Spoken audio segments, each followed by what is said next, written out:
Muy buenas, soy Marcos Vázquez y estás escuchando una nueva entrevista aquí en Radio Fitness Revolucionario. Hoy hablo con Carlos Zenalmor sobre el burnout o el síndrome del trabajador quemado, un tema que nunca habíamos tocado en el podcast directamente, pero que afecta a una parte importante de la población. Carlos es médico psiquiatra, experto en burnout y se interesó en este problema a raíz de sufrirlo en sus propias carnes, lo que le hizo mudarse de Madrid a los Pirineos y ayudar a las personas que también sufren este síndrome del trabajador quemado. Empezaremos describiendo a qué se refiere el burnout, en qué tipos de trabajos es más común y también qué características suelen presentar las personas con más susceptibilidad, pero sobre todo veremos qué estrategias podemos adoptar para lidiar con este síndrome. Antes de pasar a la entrevista, dos mensajes rápidos. El primero es que están ya abiertas las plazas para las nuevas ediciones de los cursos de Perform Institute de nutrición deportiva y programación del entrenamiento, y también arranca en breve la primera edición del curso de rehabilitación de lesiones, muy útil para entender mejor las lesiones y sobre todo recuperarse con garantías. Y segundo, recordar a los amantes del café que Coffee Café ofrece cafés de especialidad de multitud de orígenes y una buena forma de empezar a disfrutar este café de calidad es con el pack degustación que te permite probar 5 cafés diferentes, de Costa Rica, Brasil, Colombia, Etiopía y Ruanda. Puedes echar un vistazo a todos sus productos en coffeecafe.com, deletreo koficafe.com, y tendrás un descuento del 10% en todas tus compras con el código FR10. Y sin más, damos la bienvenida a Carlos Zenalmor. Bienvenido al podcast, Carlos. ¿Cómo estás? Hola, Marcos. Encantado de estar aquí, de compartir este rato contigo. Todo un gusto. Igualmente, vamos a compartir un rato hablando de salud mental y más concretamente del llamado burnout o síndrome del trabajador quemado. Y antes de profundizar, te voy a pedir que describas un poco el concepto y qué síntomas tiene o cómo podemos sospechar que lo estamos sufriendo. Fenomenal. Súper importante empezar definiéndolo porque mucha gente hoy en día no sabe lo que es el burnout o el síndrome del trabajador quemado, y es algo muy frecuente, luego hablaremos, pero probablemente 1/3 de la población está sufriendo esto de alguna manera.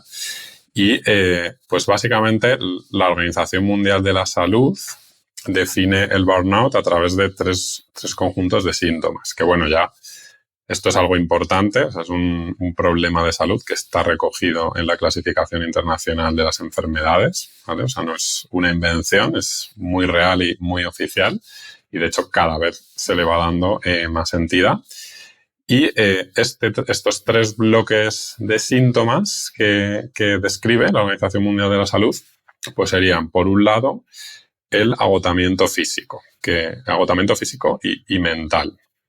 Y que es esa sensación que tiene una persona, pues de que cada día se despierta, se levanta por la mañana y cada vez tiene menos energía para ir al trabajo, hacer sus actividades y responsabilidades diarias. Y esa energía pues se va reduciendo con el paso del tiempo. Hablamos de energía tanto física como mental, porque ahí a nivel mental, por ejemplo, puede aparecer dificultades de concentración, dificultades de atención, fallos de memoria, bueno, esa sensación de mente espesa que cada vez te cuesta más centrarte en lo que haces y cada vez eres menos eficiente, y que esto además lleva a un bucle, a un círculo vicioso en el que como cada vez te cuesta más ser eficiente, pues cada vez eres menos productivo, cada vez te estresas más, ¿no? Dentro de este primer bloque también es importante mencionar que este agotamiento físico, según va pasando el tiempo, digamos que tu cuerpo se va desgastando y pueden empezar a aparecer otros problemas de salud muy precipitados por el burnout y por los niveles de estrés altos, ¿no? Y aquí la verdad es que yo he visto de todo, ¿vale? Pero bueno, temas típicos, pues problemas digestivos, problemas intestinales súper frecuentes con el burnout, problemas, por ejemplo, en la piel, personas que tienen pues erupciones en la piel, que nadie sabe de dónde vienen, problemas a nivel físico, como por ejemplo que se vuelvan más frecuentes las lesiones deportivas. Esto también es bastante típico. De hecho, bueno, cuando yo tuve una gran crisis de burnout, que por eso me dedico a este tema, pues a mí me apareció una hernia lumbar, que me vino de la nada y justo coincidió con el burnout que tuve y estuve sin poder andar prácticamente 2 meses. O sea que son temas bastante frecuentes. Y luego, por supuesto, pues ya temas de hipertensión arterial. Incluso he tenido clientes a los que he ayudado que habían tenido un infarto en los meses previos. O sea que, bueno, realmente y problemas inmunológicos también, en fin, es que la lista es muy larga de los temas que el burnout, problemas de salud que puede precipitar. Y bueno, esto sería solo el primer bloque. Luego tenemos el segundo bloque, que es bastante específico del burnout, que es la desconexión emocional del trabajo. Y es cuando las personas empiezan a dejar de sentir ilusión por lo que hacen, ¿no? Entonces, pues, imaginemos una persona que empieza en un trabajo nuevo, con energía, con ganas, ¿no? Tiene ganas de que las cosas salgan bien, le importa que salgan bien y llegar a sus objetivos, pero según una persona se va quemando, esto le empieza a dar igual, se empieza a desconectar emocionalmente del trabajo e incluso aparece lo que llamamos en el burnout el cinismo, que es cuando ya vas como de vuelta e incluso ya pues eso es, ¿no? Criticas a los novatos, te ríes de ellos, ¿no? Como, bueno, ya aprenderéis que todo esto pues no va a funcionar bien y demás. Y aquí incluso aparece lo que es la irritabilidad, que es cuando a lo mejor, por ejemplo, tus clientes o esas personas a las que tú querías ayudar, de repente se vuelven tu peor enemigo, ¿no? Se vuelven problemas que quieres resolver o que quieres evitar a toda costa. Entonces, bueno, esa es la persona que está típicamente quemada en ese punto, en ese nivel psicológico. Y luego ya tendríamos el último bloque, que es un bloque pues quizá más espiritual, más profundo, que, como dice la Organización Mundial de la Salud, es la falta de realización personal, que es cuando pues básicamente sientes que tu trabajo ya no te llena, ¿no? Algo que antes, o que es uno de los principales beneficios del trabajo, ¿no? Puede serlo, pues que te dé una sensación de autorrealización en tu vida, que te llene, ¿no? Que te pueda dar un cierto sentido. Pues las personas con burnout esto sienten que desaparece y que se les queda un vacío por dentro, que sobre todo en profesiones muy vocacionales, pues puede ser un tema muy doloroso. Y también esto, bueno, se asocia con que realmente la sensación de eficacia del trabajador baja mucho. Entonces también está afectado, ¿no? Están relacionados en esta falta de autorrealización. Estos serían un poco los tres bloques fundamentales del burnout. Que están muy relacionados, ¿no? Y que es fácil entrar en ese ciclo vicioso. O sea, si te agotas físicamente, vas a hacer peor tu trabajo, vas a sentir todavía más que no llegas a las cosas, te vas a irritar más y eso empeora la relación con tus compañeros, con tu jefe y, por tanto, más desconexión y así sucesivamente hasta caer en este burnout, ¿no? Decías en la introducción que te dedicas a esto por un caso personal. No sé si lo puedes resumir así en un par de minutos para que te conozcamos mejor. Bueno, yo diría que he sufrido burnout en varios momentos de mi vida, empezando por ejemplo, con la Facultad de Medicina, que tenía mucha desconexión vocacional. Y bueno, esto es una historia interesante que tiene que ver con cómo se enfocaba la medicina en mi facultad de una forma muy fría. Yo soy una persona que buscaba mucho conectar con las personas y ahí tuve mucha desconexión vocacional y mucho burnout en ese sentido, pero bueno, era de un tipo, como digo, pues un poco más profundo, hasta que eso, gracias a un mentor, a un profesor que encontré que me ayudó a entender la vocación médica de la forma que yo necesitaba entender, digamos, pues ahí pude salir de eso y ahora pues soy un médico muy feliz y que me dedico a lo que me gusta. Pero bueno, luego la crisis más grande, más típica de burnout que tuve fue cuando salí de la sanidad pública, que ya ahí yo ya estaba muy quemado por la carga de trabajo enorme, un poco la precariedad de las condiciones laborales en la sanidad pública, y decidí montarme mi propia consulta pensando que eso me iba a ayudar a estar menos estresado, pero pues todo lo contrario, porque de repente me vi con toda la responsabilidad pues del autónomo, de gestionar citas, agendas, de bueno, tener que enfrentarme a muchos retos nuevos, impuestos, etcétera. Y ahí fue cuando caí de verdad en un burnout muy, muy importante, que pues como te digo, me apareció hernia lumbar, llegué a tener incluso síntomas depresivos, que no lo he mencionado antes, pero no es nada raro que el burnout cause un poquito de síntomas depresivos o ansiedad también. Y bueno, pues yo mismo, que siendo psiquiatra y psicoterapeuta, que me dedico a ayudar a las personas con estos problemas, me veía a mí mismo y me decía, Carlos, estás fatal, ¿no? O sea, aquí hay que hacer algo. Y bueno, esto también tiene que ver con que a los sanitarios tampoco nos forman en identificar el burnout y solucionarlo, ¿no? Entonces yo a pesar de dedicarme a ello, no tenía las herramientas. Y ahí es un poco cuando aprendí, las adquirí y de hecho ya me empecé a dedicar más específicamente a ayudar a personas con esto, ¿no? Y bueno, lo que más probablemente me dolía era esa parte de desconexión emocional, ¿no? Porque en mi trabajo, pues imagínate, ¿no? Si no conectas emocionalmente con la gente, no te importa, ¿no? Aunque sea un mínimo, pues no vas muy bien, ¿no? Sí, sí. Escuchándote, creo que quizá hay personas que estén pensando que si bien el término es nuevo, esto no es más que el estrés laboral de toda la vida que siempre ha existido, siempre hemos escuchado, ¿no? ¿Es así? O sea, ¿es lo mismo o hay diferencias relevantes entre el estrés laboral y este burnout? Uh-huh. Sí, hay que entender que el estrés laboral es un fenómeno fisiológico, ¿vale? Digamos.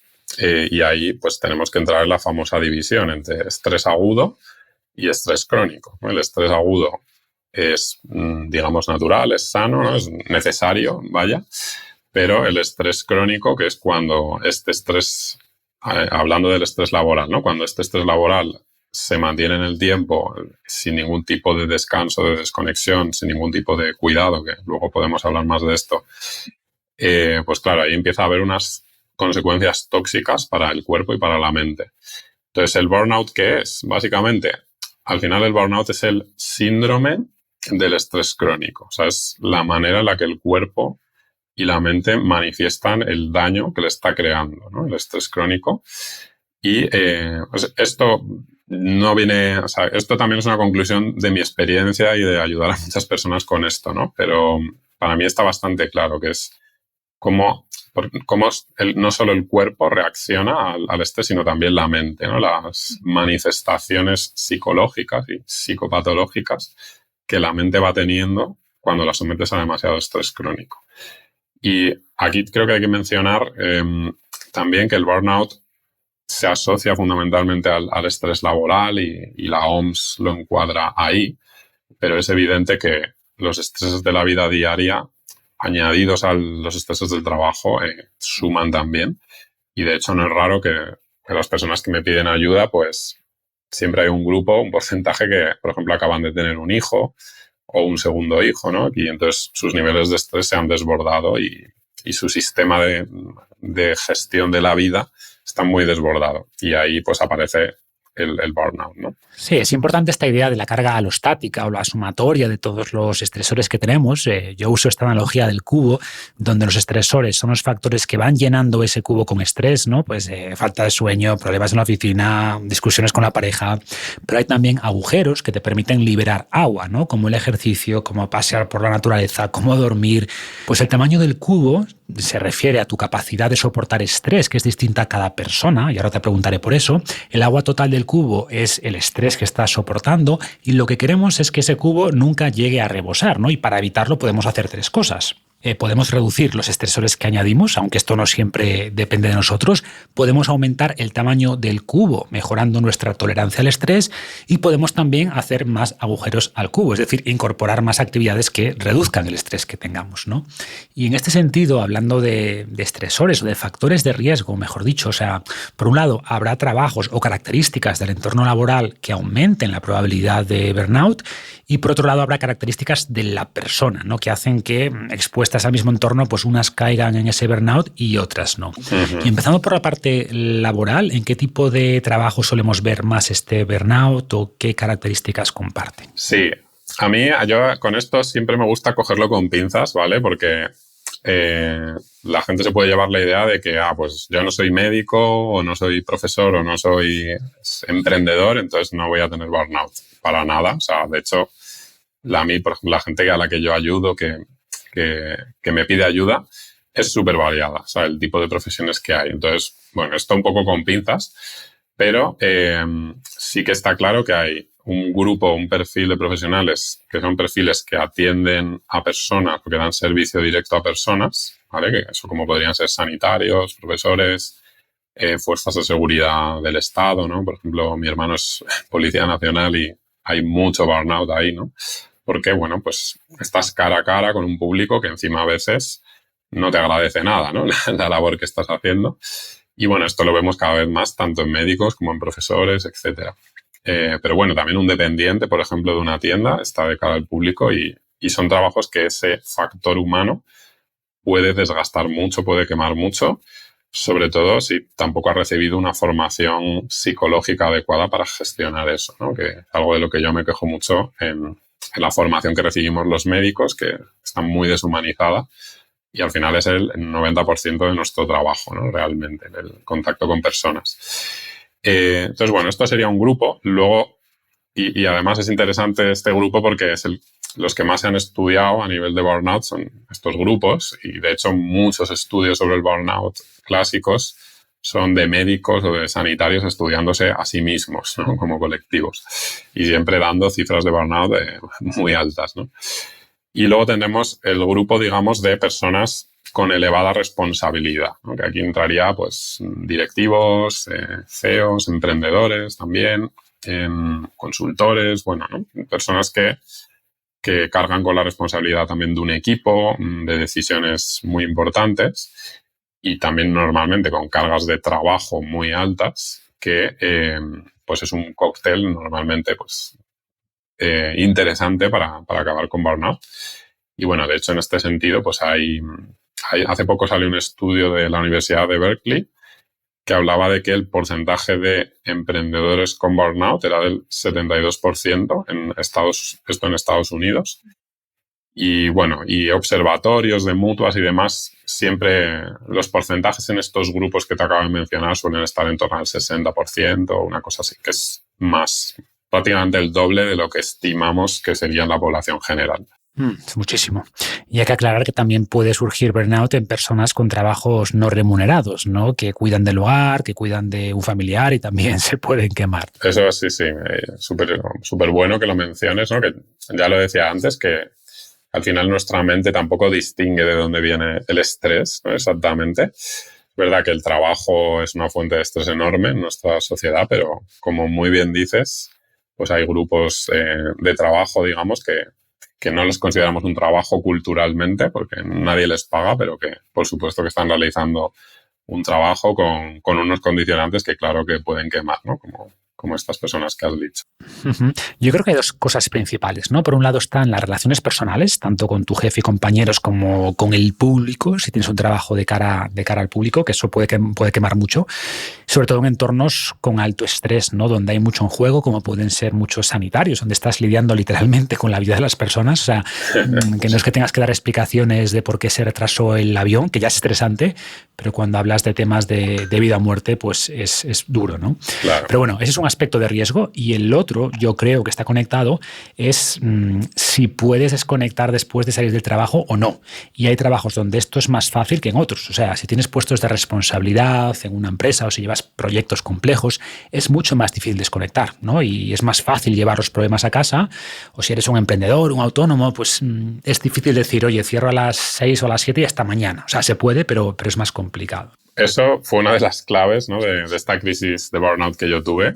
Esa fue una de las claves, ¿no? Porque yo cuando trabajaba en un hospital, yo era de los que a mí no me costaba nada irme del hospital y olvidarme de todo. O sea, tenía amigos, colegas que era como, ¿no? Que se llevaban los pacientes a casa, ¿no? Estaban ahí pensando, pero yo ahora pues tengo que disfrutar, ¿no? Del resto de mi vida.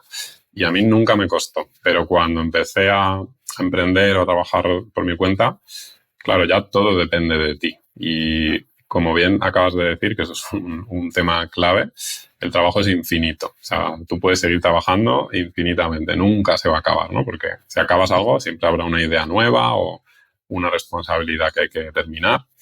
Entonces, eso es importante porque por eso estas personas de ese grupo de alta responsabilidad, digamos, yo creo que tienen ese riesgo tan alto de burnout, porque o tú eres el que te pones esos horarios y esa estructura de una forma clara en tu mente, o nadie lo va a hacer por ti, digamos. El trabajo nunca se va a acabar. Y eso es todo un trabajo de gestión emocional, de autogestión, de gestión de la atención también, que luego si no podemos hablar de esto, que es clave, ¿no? porque nadie te da esa estructura desde fuera. ¿Y crees que el sueldo influye? O sea, ¿hay más riesgo de burnout en trabajadores con sueldos bajos, pero trabajos más tranquilos, o en los que ganan mucho, pero que tendrán también más presión, más responsabilidad seguramente? ¿Cuál sería la conexión? Todos estos factores, ¿no?, que estamos hablando, eso es lo que yo englobo en las causas externas a la persona, ¿no?, del burnout, que es todos los temas a nivel organizacional, de cosas que suceden en la empresa en la que tú trabajas y demás.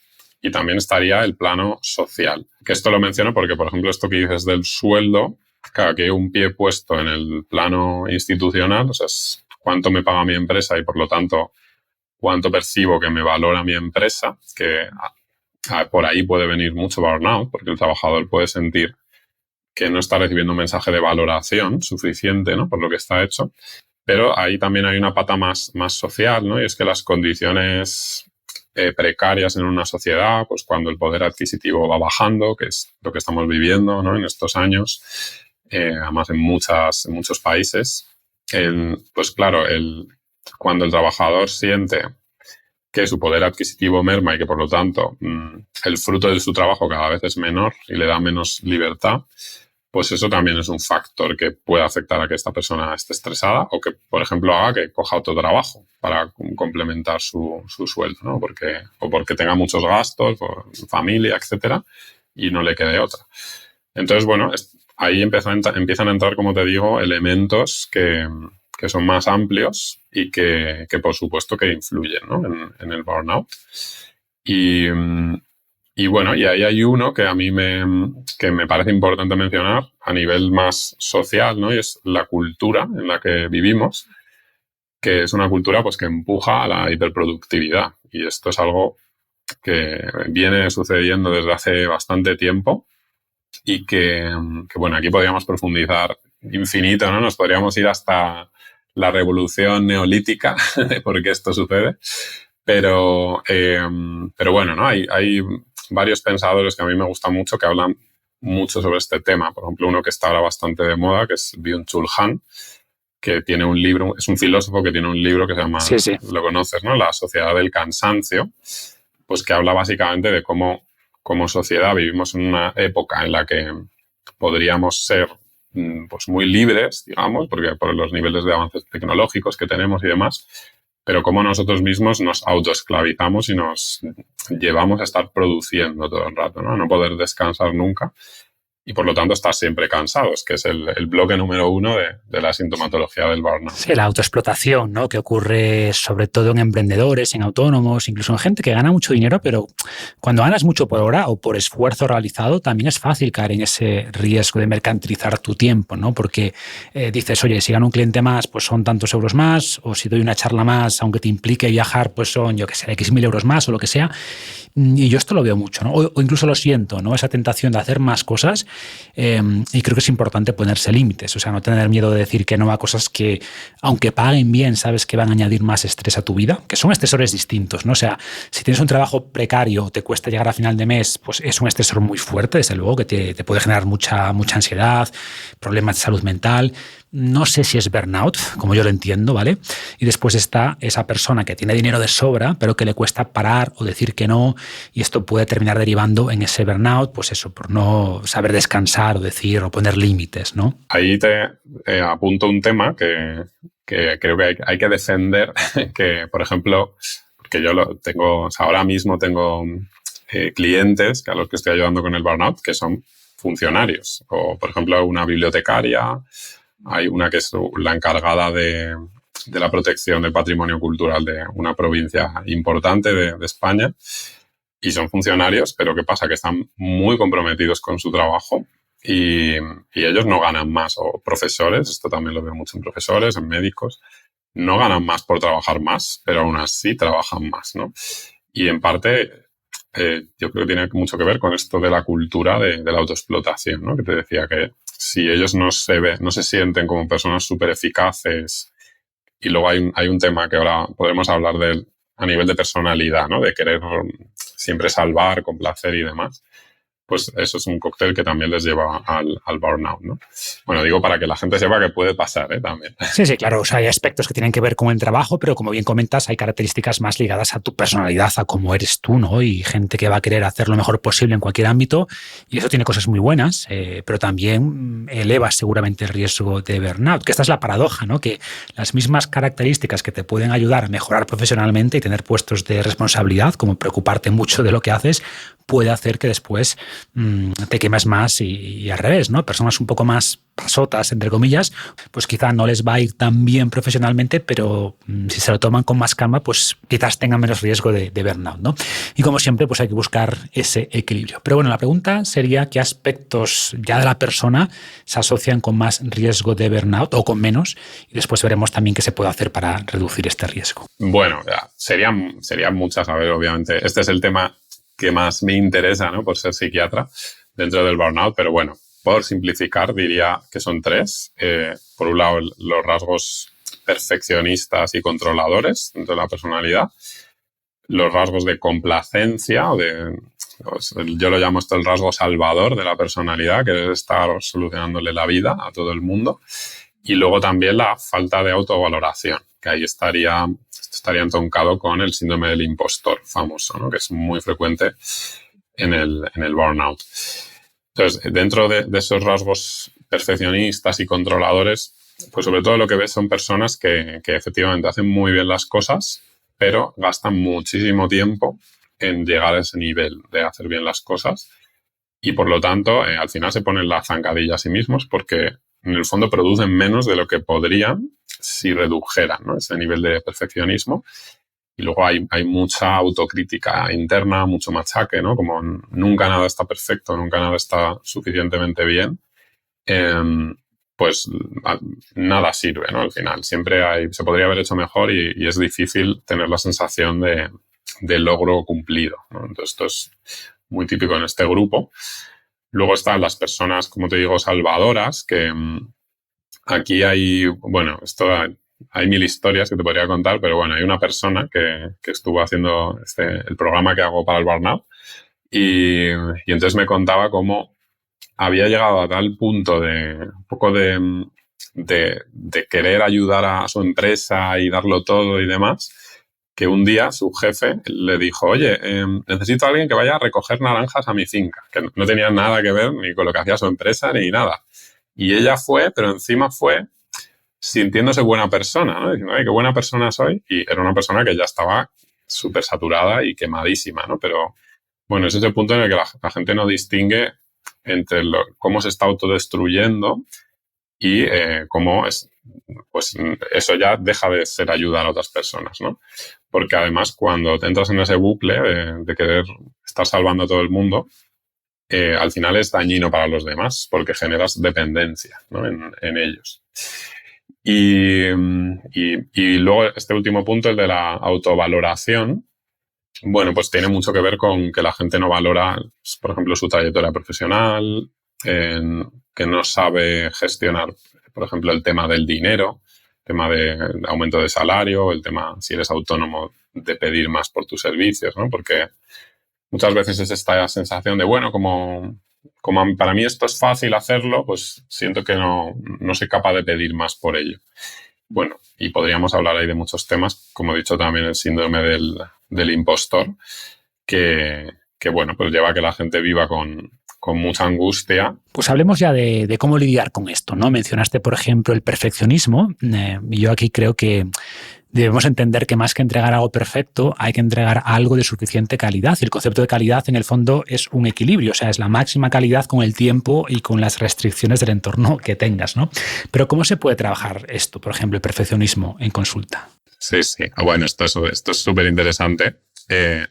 Realmente depende de cada persona, ¿vale? Y con cada una hay que ir un poco tejiendo un traje a medida, ¿vale? Pero hay un punto para mí muy importante, es que la gente muchas veces tiene esa idea, detecta que es perfeccionista y dice, vale, tengo que quitarme esto, ¿no? Y eso ya es un error, porque tú antes lo estabas un poco apuntando muy acertadamente, que al final nuestra personalidad es la que es y nos ha llevado a cosas muy buenas también, ¿no? Entonces, para mí la palabra es integrar. O sea, tienes que conseguir integrar o equilibrar esos rasgos de una manera que puedas reducir esos niveles de angustia que te generan, de estrés, pero que, hombre, tú no dejas de ser una persona que hace bien las cosas, ¿no? Entonces, digamos, hay que bajarle un poco el volumen a esa tendencia y aumentar un poquito el volumen, por ejemplo, de ser una persona más despreocupada o que te dé un poco más igual que no salgan tan bien las cosas. Y aquí yo pues hago de todo. A veces les propongo ejercicios como, mira, pues este informe que tienes que entregar, yo qué sé. Por ejemplo, métele faltas de ortografía a posta. Y hay gente que no es capaz. Y eso que va a dar exactamente igual, ¿no? Pero bueno, así ya vas educando a tu mente en que entregas algo que no está perfecto y que no pasa nada, ¿no? Y que nadie se da cuenta. El otro día, por ejemplo, una profesora, ¿no?, nos contaba que pues tenía que presentar un material para hacer una clase con sus chavales y dijo, mira, en vez de coger y hacerlo en 2 horas o 3 horas, que es lo que habría hecho habitualmente para una sola clase, dije, lo hago media hora y un poco lo que salga, con mucha más sencillez.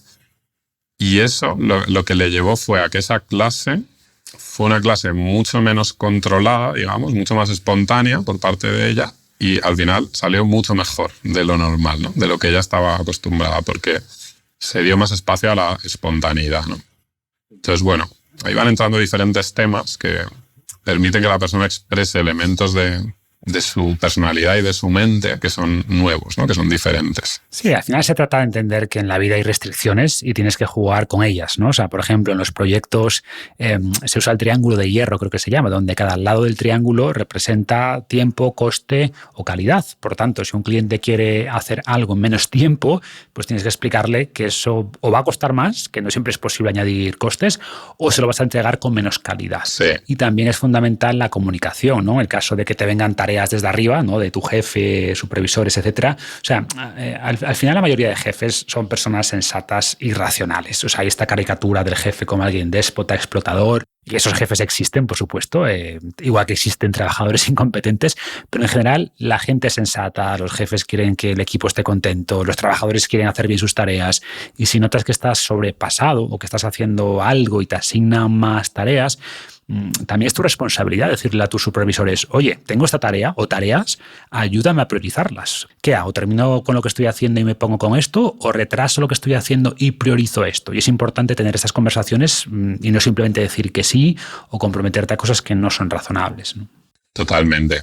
Esto que dices me gusta mucho porque mi experiencia, y entraríamos ahí quizá en ese segundo rasgo de la complacencia, ¿no? Mi experiencia en las personas que se trabajan la capacidad de poner límites y de decir que no, pues por ejemplo a un jefe, yo la mayoría de las veces la respuesta de este jefe, este directivo, quien sea, es positiva, porque como tú bien dices, al final ellos son humanos, ellos quieren que su equipo esté bien, ¿no? Y bueno, de hecho los directivos con los que trabajo pues normalmente es lo que quieren, ¿no? Y ellos tienen sus propios estreses y sus propios problemas. Y cuando una persona viene y te comunica con sensatez un límite, ¿no? Es, mira, yo esto no puedo hacerlo porque tal, pues normalmente todo el mundo dice que sí. Es verdad, como dices, efectivamente hay psicópatas narcisistas sueltos por ahí que también, pero incluso estos, poniéndole un poco claro el mensaje, muchas veces hasta les va a compensar, ¿no?, a ellos decir que sí. O sea que bueno, por supuesto, animar a la gente a lanzarse a través a poner límites, a decir que no allí donde necesiten, porque en general la respuesta suele ser buena. Exacto, pero también importa cómo dices no. O sea, yo no aconsejo que digas que no y ya está, sin dar explicaciones, sino que expliques cuál es tu situación y que busques una solución con el supervisor, ¿no? En plan, oye, estoy con estas tareas, ¿qué dejo de hacer o cómo priorizo? Y después se ponen las tareas en un calendario para ver si son realistas o no en los plazos que tienes, ¿no? O sea, yo en mi vida pasada llevaba equipos grandes y tampoco sabía exactamente con qué estaba cada persona en cada momento. Y te llegaban cosas y en principio solo asignabas a quien mejor pensases que lo iba a hacer, entender, pero si te explicaba con qué estaba y veías que no podía, pues bueno, lo revisabas, o si esto era más importante, pues le cambiabas las prioridades, ¿no? Y como decías, hay jefes déspotas, jefes psicópatas, pero son los menos. O sea, yo recomiendo aplicar lo de la navaja de Hanlon, que nos dice que la mayoría de las cosas que atribuimos a la malicia se deben en realidad a la ignorancia, ¿no?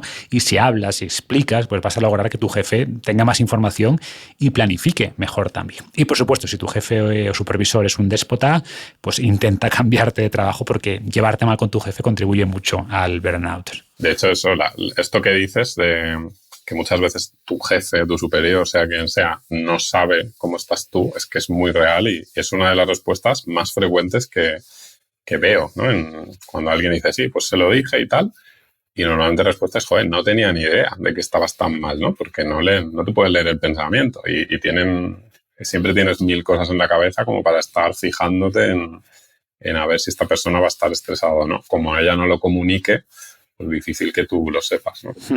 Y estamos hablando ahora de cosas que puedes mejorar dentro del trabajo, por así decirlo, ¿no? Pues ser menos perfeccionista, menos complaciente, comunicarte mejor. Y después es muy importante también lo que hagas fuera del trabajo. ¿Qué tipo de hábitos, de autocuidado, de lo que sea recomiendas? ¿Y cómo influye esto en el riesgo de burnout? Bueno, pues es fundamental, y aquí hay un punto que yo veo que lo que yo observo que la gente con burnout falla más es en la conexión con su cuerpo, es decir, en la escucha de las señales de su cuerpo, ¿vale? Entonces, tú según empiezas a entrar en burnout, tu cuerpo te va avisando, además te avisa bastante rápido, ¿sí? O sea, ya cuando te has pasado de trabajar 3 días, tu mente, tu cuerpo ya te empiezan a avisar, o sea, empieza a bajar un poquito el ritmo, se empieza a notar ese cansancio, etcétera. ¿Qué pasa? Que la gente, por un lado, vive muy poco conectada con su cuerpo, ¿no? Y yo incluso hago un poco, entre comillas, campaña, ¿vale? Contra ciertos temas como los smartwatches que te miden todo y tal, porque eso al final facilita que te desconectes más, ¿no? Como hay un medidor externo a ti, pues tú dejas de sentir, por ejemplo, si tu cuerpo te pide caminar más hoy o no, ¿no? Este tipo de cosas. Bueno, digo que es algo que creo que está pasando. Y entonces, bueno, el tema aquí es que también nos hemos acostumbrado socialmente a que lo normal sea estar cansado, lo normal sea estar agotado, ¿no? Entonces, tampoco tenemos claves externas que nos ayuden a interpretar esas señales del cuerpo. Pero bueno, para mí un proceso fundamental es aprender a leer más tu cuerpo, a sentir más tu cuerpo, y en general eso pasa por bajar un poco tu autonivel de exigencia y entender que a partir de cierto punto pues ya te toca descansar, te toca desconectar, ¿no? Y te toca aplicar herramientas de autocuidado. Y yo esto siempre recomiendo a la gente trabajarlo pues de muchas maneras. Se puede trabajar, pero o sea, algo súper sencillo que es muy conocido. Sentarte 5 minutos al día a escribir un poco sobre cómo estás, cómo te sientes, ya activas esa conexión interna, ¿no? Y puede ser algo súper sencillo, ¿no? No hay que darle como muchas vueltas. Y tú vas así monitorizando un poco cómo va tu cuerpo, cómo va tu mente con el paso de los días. Y luego ahí, bueno, visto eso, pues ya entrarían pues todas las herramientas de las que tú hablas, ¿no? De autocuidado, el deporte es fundamental. Yo insisto muchísimo también siempre en el deporte porque te sirve tanto para desconectar mentalmente como para resetear, ¿no? Físicamente. Y es que es una herramienta potentísima que la gente que la va adquiriendo, pues nadie te dice que le siente mal, ¿no? Bueno, pues nos podíamos meter aquí, ¿no? Pero que no tiene sentido todo el tema de nutrición, etcétera. Luego, el tema del sueño es un tema que no le he mencionado antes, es un síntoma muy frecuente de burnout, el insomnio. De hecho, sobre todo, esto es muy curioso, pero el insomnio típico de las personas con burnout es el que se llama despertar precoz o el insomnio de mantenimiento, que es que en general se duermen rápido porque llegan agotados a la cama, pero a medianoche, a las 3-4 horas se despiertan y o bien ya no se duermen o les cuesta mucho volver a conciliar el sueño. Y es muy típico despertarse pensando en el trabajo, en las preocupaciones que te estén estresando en ese momento. Entonces, bueno, hay que trabajar mucho también la higiene del sueño, ¿no? Todos los parámetros y todos los patrones de descanso, de tener unos rituales presueño adecuados, de reducir la intensidad de las luces, hacer actividades, por supuesto, cero relacionadas con el trabajo y lo más posible desconectado de las pantallas y demás. Bueno, todos estos temas en torno al sueño pues son muy importantes y suelen funcionar muy bien, además, en las personas con burnout. Bueno, aprovecho y menciono ya que el tema de los psicofármacos aquí, ya que soy psiquiatra, en el burnout hay que tener mucho cuidado con los fármacos para el insomnio, porque al final pones un parche y no vas a la causa del problema y entonces las personas vuelven a tener insomnio, pero tomándose el psicofármaco, ¿no? Entonces ya hay que subir dosis y tal. Y en general, para el burnout, mi experiencia es que no suele ser necesario ni utilizar antidepresivos ni ansiolíticos en general. Se pueden utilizar un poquito como apoyo en algunos casos, pero aplicando todas estas estrategias que estamos hablando y un poco toda esta reflexión, las personas salen y mucho mejor al final, porque al no haber utilizado un psicofármaco, tienen una sensación de empoderamiento y hay un empoderamiento real, no solo una sensación, porque adquieren herramientas y demás, pues que es mucho mayor, ¿no? Que he visto ya muchos casos de personas que entraban en crisis de burnout, un psiquiatra, un médico les ponía un fármaco, pues claro, salían porque los antidepresivos son potentes, pero al año estaban igual otra vez, ¿no? Porque no habían aprendido nada. Eso es. Y entonces, bueno, esto sería un poco a nivel como de hábitos saludables, digamos, que son fundamentales en el burnout. Y bueno, y luego pues hablaría también un poco de todo el tema del autocuidado mental, que es fundamental, ¿no? Y que bueno, sí, que si una persona no tiene claras ciertas reglas, pues es fácil que acabe en el burnout, ¿no? Y aquí, que lo has mencionado tú antes también, pues el tema de aprender a desconectar. Esto para mí sería una de las piedras angulares sobre cómo prevenir el burnout y cómo evitarlo. Sí, al final es muy importante encontrar formas de separar tu trabajo del resto de tu vida, ¿no? O sea, y que es especialmente difícil, como decíamos, pues en autónomos que trabajan desde casa, donde todo está mezclado, por así decirlo, pero si puedes buscar formas de separar una cosa de la otra, te va a ayudar mucho. Y tener también hobbies, ¿no? Aficiones que te despejen la mente. Aquí yo estoy muy sesgado, obviamente, pero creo que entrenar es una de las mejores cosas que puedes hacer, porque además de todos los beneficios físicos y de que te ayuda a dormir mejor y gestionar el estrés mejor, etcétera, añade otra dimensión a tu vida. O sea, quizás tuviste un día malo en el trabajo, pero hiciste una marca personal en el gimnasio, levantaste, yo qué sé, 140 kilos en sentadilla, pues te da cierta sensación de progreso, te puede dar incluso cierto propósito, ¿no? Que quizás no tienes en el trabajo. Pero bueno, quien prefiera hacer clases de guitarra o de baile, pues genial, ¿no? O sea, cualquier cosa que te ayude a desconectar viene bien. Total. Y luego en este tema que hemos pasado a ver un poco de puntillas, porque no tiene mucho sentido, ¿no? El tema de los hábitos saludables, el hecho de que las personas empiecen a enfocarse en, oye, voy a hacer un poco de deporte, voy a cuidar un poco más mi nutrición, ¿no? Pues, por ejemplo, voy a quitarme ultraprocesados. Cosas sencillas, ya estás atacando a nivel mental al núcleo del burnout, que es esa necesidad de hiperproducir y que por lo tanto, sabéis, lo que hace la gente mentalmente básicamente es lanzar su mensaje que es yo no importo nada, o sea, lo que importa es lo que produzco. Y por lo tanto da igual que no me cuide, que no haga deporte, que coma mal, ¿no? Eso es lo que está pasando en la mente de la gente. O sea, es poner el valor de tu vida en lo que hay fuera de ti, en lugar de dentro de ti. Entonces, cuando te empiezas a cuidar y cuando haces este camino de fijarte en todos estos hábitos de autocuidado, es que ya empiezas a cambiar el chip mental que te está llevando al burnout, ¿no? Y empiezas a valorar que tu vida es más importante que tu trabajo, ¿no? O los resultados que tienes. Y eso equilibra, ¿no? O sea, que obviamente la conclusión no tiene que ser, pues, dejo de trabajar y me voy a ir por ahí a una isla perdida, que, oye, lo puedes hacer si quieres, pero en general la gente lo que hace es equilibrar y empieza a darle al trabajo la importancia que tiene y a su cuerpo y a su vida la importancia que tiene, y en general de ahí suele salir encima una sinergia positiva y es que les empieza a ir mejor en todo también, ¿no? Estoy pensando que a raíz de lo que hablamos puede haber personas más ambiciosas, vamos a decir, que no sé si es la mejor palabra, pero bueno, gente que quiere lograr más y que siente que todo esto de ser menos perfeccionistas, de desconectar más, como que puede pasarles factura laboralmente o hacer que no progresen tanto, que no lleguen tan lejos. Pero hay un libro interesante de Adam Grant, un psicólogo organizacional.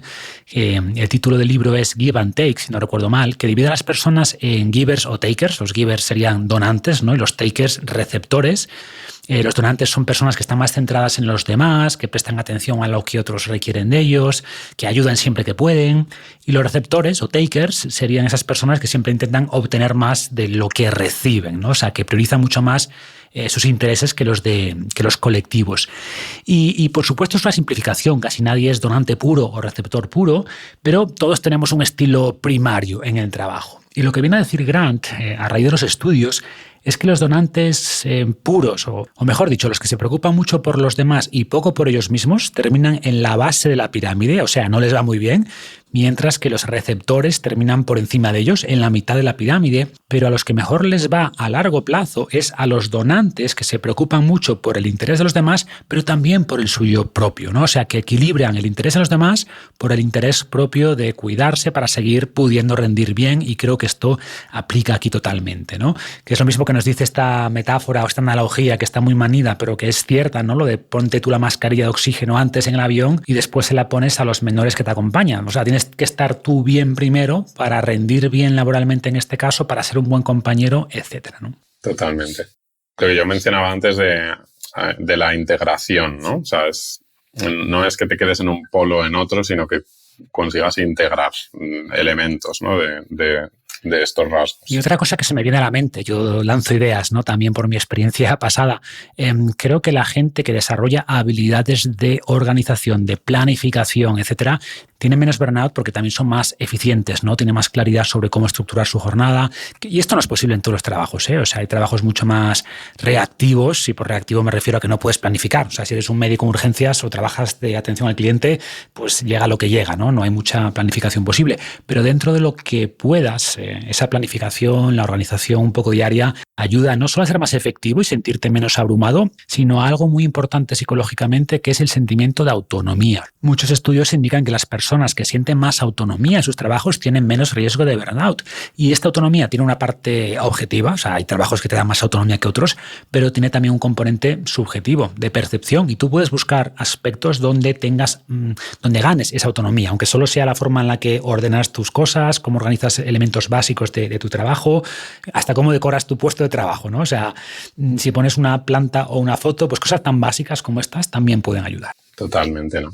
En esto que dices de las habilidades, lo que se llaman las habilidades de autoeficacia, que es el tema de la planificación, de la atención, ahí toca un tema clave del burnout, que además yo lo trabajo mucho, ¿no? Con las personas con burnout, que tiene que ver con entender que básicamente con la gestión de la atención, ¿no? Y es entender que si tú no cuidas esa capacidad de atención, que es una capacidad física, mental que tenemos, te la acabas cargando, digamos, y eso genera muchísimo estrés, ¿no? Y esto se ve tanto a nivel organizacional, ¿no? Con cómo las empresas gestionan la atención de sus trabajadores, muchas veces de una forma horrible, ¿no? Pues con un chat que te está saltando a ti aquí en la pantalla cada 2 segundos, los 1000 emails, 1000 reuniones, ¿no? Entonces, las personas están todo el rato saltando de una tarea a otra y eso es nefasto, ¿no? Para la atención. Entonces, claro, al final es clave que la gente entienda cómo funciona su atención, que básicamente es que la atención, cuanto más centrada en una cosa esté, más eficiente se vuelve, y también entender que necesita descansos la atención, ¿no? Que es que no puedes estar trabajando 10 horas seguidas en un tema porque acabas agotadísimo y tardas días, ¿no? En recuperarte. Entonces, los pequeños descansos a lo largo de la jornada laboral son grandes inversiones, ¿no? De tiempo que luego te van a repercutir en poder producir más y estar menos estresado, ¿no? A la vez. Pues bueno, todo esto está muy relacionado. 100%, son importantes estas habilidades de planificación, de organización, de atención, ¿no? De trabajar por bloques de tiempo concentrado. Yo recomiendo, por ejemplo, la técnica Pomodoro. Y repito, que no es posible en todos los trabajos. Están muy de moda también estas oficinas abiertas que tienen sus ventajas, pero que no favorecen la productividad porque es mucho más probable que la gente te interrumpa todo el tiempo, ¿no? Hablábamos antes de los problemas de los autónomos, pero generalmente en este ámbito suelen tener más libertad y la tienen que aprovechar, ¿no? Que usar bien. Y ya para terminar, Carlos, quería preguntarte por la parte espiritual, que te escuché en alguna entrevista, que suena un poquito New Age. En mi caso, lo conecto con el famoso Ikigai, ¿no? Con la idea de conectar tu trabajo con algún tipo de propósito, de sentido. Pero quería preguntarte cómo lo interpretas tú, si va por ahí o ves algo más.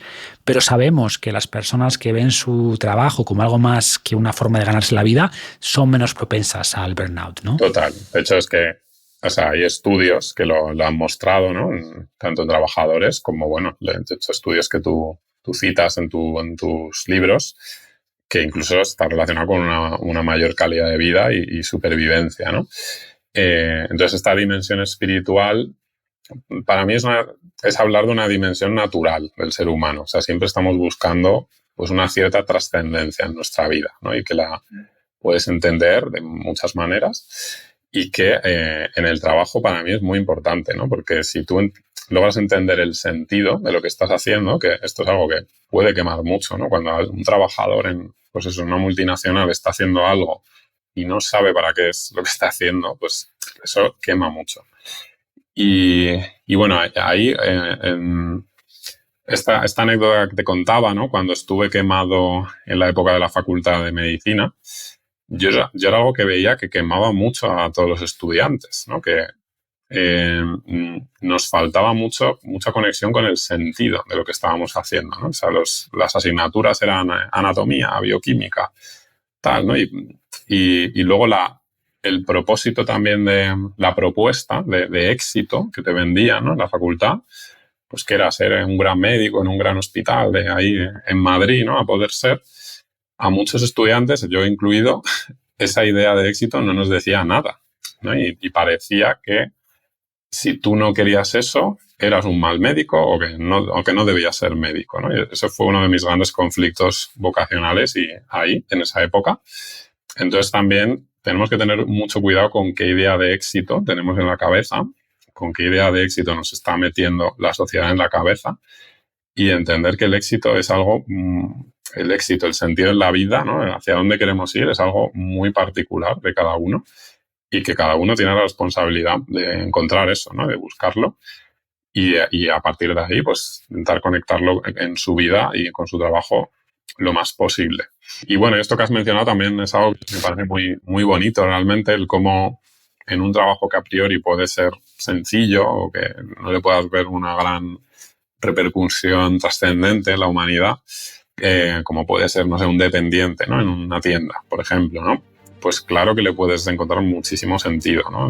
Por ejemplo, en la conexión con las personas, que creo que todos hemos tenido esa experiencia de entrar en una tienda y por cómo te sonríe la persona que estás ahí, que te cambia el día, ¿no? O sea, cosas así que no son, no sé, ¿no? O sea, no me parecen trivialidades para nada y que una persona que se centre en eso, en su día a día, pues claro que le puede encontrar mucho sentido, ¿no? A su trabajo, en la manera de hacer el trabajo, intentar ponerle como cierta excelencia, sin caer en el perfeccionismo, ¿no? Pero ponerle esa calidad, pues también ahí se puede encontrar mucho sentido. Totalmente. Perfecto, Carlos. Pues lo dejamos aquí. Muchas gracias por ayudarnos a entender un poco más todo esto del burnout, que me parece muy importante. Y nada más, seguimos en contacto. Un gustazo, Marcos. Muchas gracias. Un abrazo. Cuídate.